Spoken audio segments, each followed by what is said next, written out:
fresh from Taylor Sawmill, all the way up in Manitoulin Island. That's what we're going to use to make this board. Updates. Got some parts from Greenlight Surf Shop. Fin, 9-inch.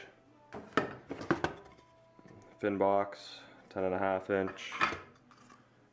Handle. Plastic.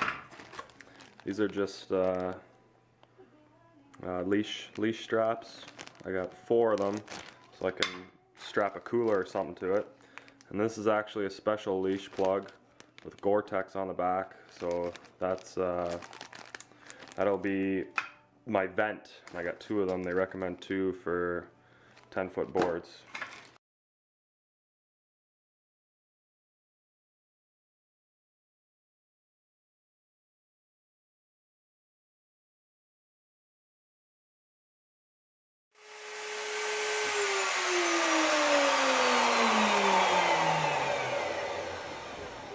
Well, thank God that noise is over. Holy. Now after a few days of work, this is what you'll be left with.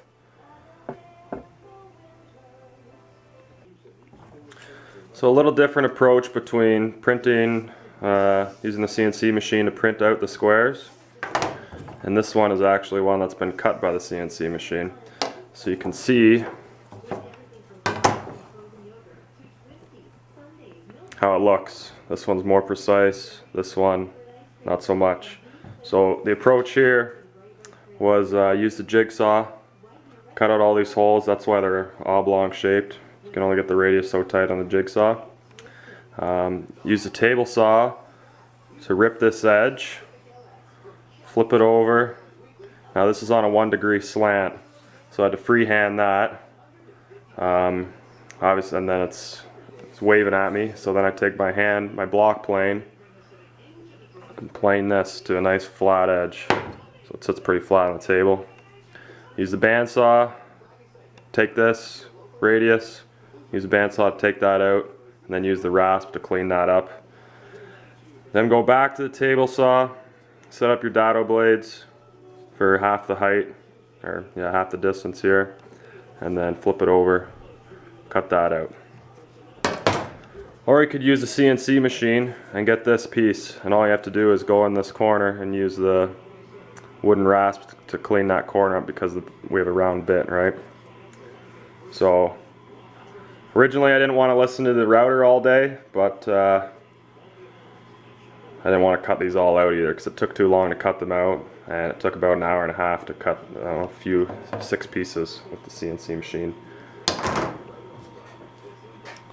Here's what it looks like just off the CNC machine table.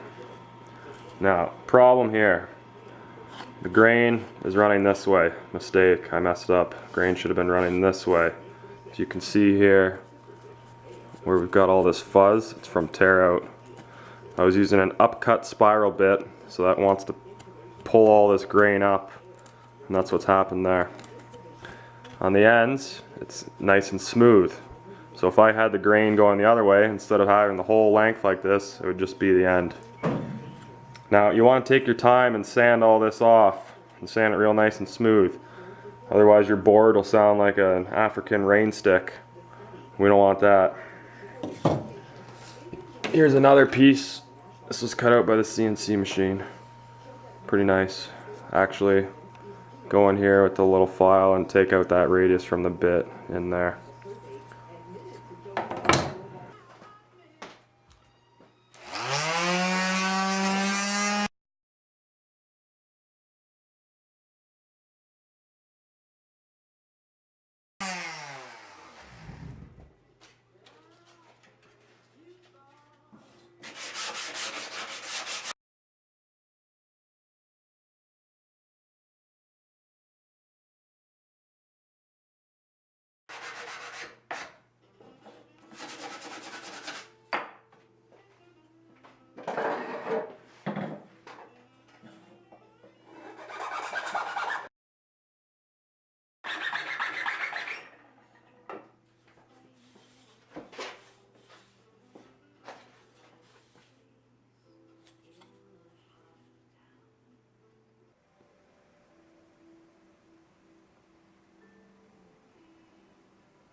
Gotta add like a fish plate there to attach the